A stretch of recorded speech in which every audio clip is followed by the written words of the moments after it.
नमस्कार, मी Tejaswini. Good morning. आज छान ऊन पडलं आहे. फेब्रुवारी चालू झाला की जवळजवळ सगळ्याच पाश्चात्य देशांमध्ये हिवाळा म्हणजे विंटर संपून स्प्रिंग म्हणजे आपल्या मराठीमधला वसंत ऋतू चालू होतो.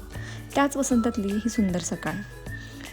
अनेक महिन्यांचं धुकं, पाऊस, थंडीनंतर आज एकदम छान वातावरण आहे बाहेर. मी आज तुम्हाला माझ्या लंडनच्या घरापासून जवळ असलेलं पार्क दाखवणार आहे. याचं नाव आहे हॅरो रिक्रिएशन पार्क. आता माझ्या डाव्या बाजूला जे हिरवेगार लॉन दिसते ते आहे क्रिकेट आणि फुटबॉलचं ग्राउंड. इथं वेगवेगळे क्लब्स असतात, ते गेम्स अरेंज करतात. मग सुट्टीच्या दिवशी हे लोक गेम्स खेळतात. हे आहे पार्कचं पार्किंग. पार्कला येणाऱ्या आणि जवळपास राहणाऱ्या लोकांसाठी आहे पार्किंग. हा आहे किड्स प्ले ग्राउंड. इथे झोका, घसरगुंडी अशी बरीच वेगवेगळी खेळणी आहेत. अगदी खूप लहान मुलांसाठी वेगळी आणि जरा मोठ्या मुलांसाठी वेगळी अशी वेगवेगळी खेळणी असतात इथे. याचा मी एक डिटेल व्हिडिओ बनवायला हवा का, मला कमेंटमध्ये नक्की सांगा. इथली मुलं ही सायकल म्हणजे याला स्कूटर म्हणतात, ही फार वापरतात. इथे फार चालावं लागतं आणि मुलांची जास्त तयारी नसते चालण्याची. मग या स्कूटरवर ते जाऊ शकतात आणि नाहीच तर उभे राहून आपण ओढून नेऊ शकतो किंवा अगदी स्कूटर पण उचलून नेऊ शकतो. मला आता भारतात पण याचा चांगला वापर करू शकतो असं वाटतं. हा आहे पाचचा कॅफे. याचं नाव आहे सेवा कॅफे. हो, सेवा हा शब्द हिंदीच आहे इथे आणि याचं मूळ भारतामध्येच आहे. आपल्याकडच्या गुजराती लोकांनी सुरू केलेला हा समूह आहे, त्याच्या बऱ्याच संस्था इथं आहेत. त्यातलाच हा एक कॅफे. या कॅफेसमोरच्या लॉनमध्ये सुट्टीच्या दिवसात प्रदर्शन, खेळ काही संस्था अरेंज करतात. हे अजून एक गेट आहे या पार्कचं. हे उजव्या बाजूला दिसतंय ते. हे डाव्या बाजूचं अजून एक फुटबॉल ग्राउंड. भारतामध्ये जसं नॅशनल गेम हॉकी असताना क्रिकेट सर्वात जास्त खेळला आणि पाहिला जातो, तसं इथे नॅशनल गेम क्रिकेट, पण फुटबॉल इथे जास्त खेळला जातो. इथे लोक आरोग्याची काळजी घेताना दिसतात, म्हणजे पार्कमध्ये तरी चालताना, धावताना आणि मॅरेथॉनमध्ये भाग घेताना दिसतात. इथे ऊन कमी पडतं, त्यामुळं जेव्हा पडतं तेव्हा लोक थंडी घालवायला आणि व्हिटॅमिन डी मिळवायला लगेच बाहेर पडतात.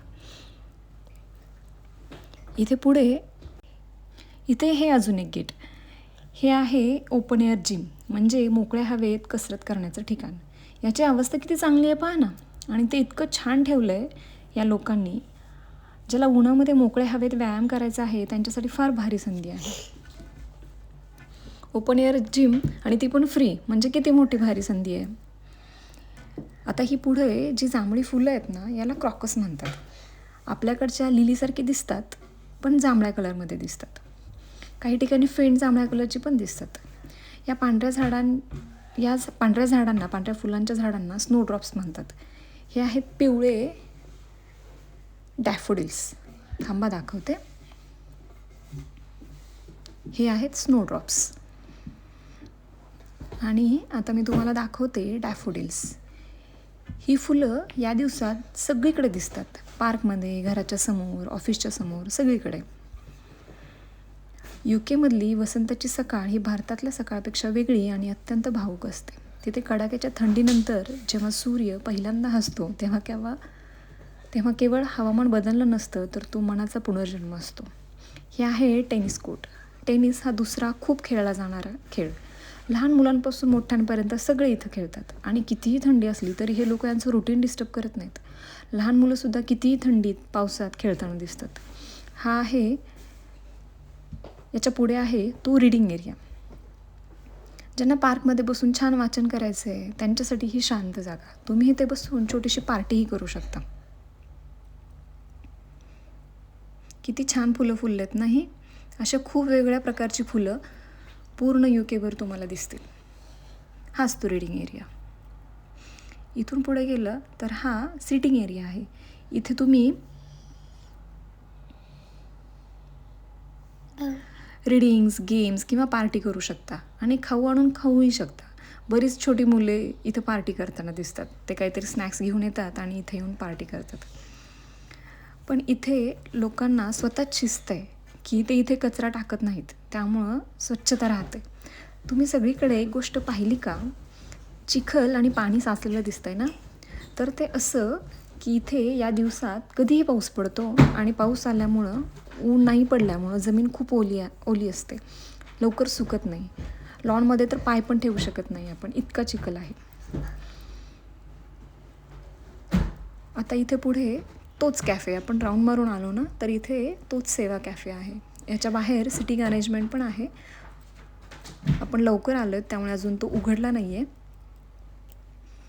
तर आपण सेवा कॅफेकडून हळूहळू पुढे चाललो आहोत.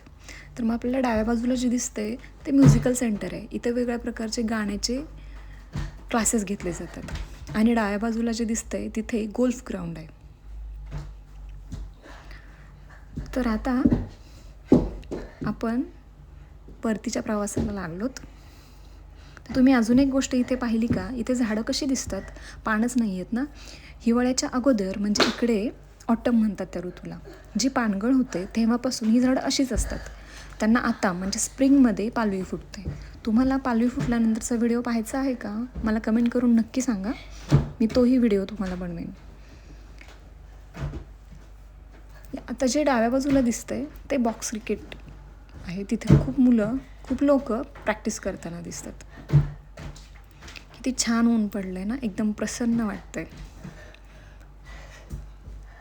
हे डाव्या बाजूला छोटंसं दिसतंय, हा पण सिटिंग एरिया आहे. पाऊस वगैरे असेल, खूपच ऊन वाटलं तर लोकांना बसण्यासाठी. इथे उजव्या बाजूला अजून एक गेट आहे, अजून एक एंट्रन्स.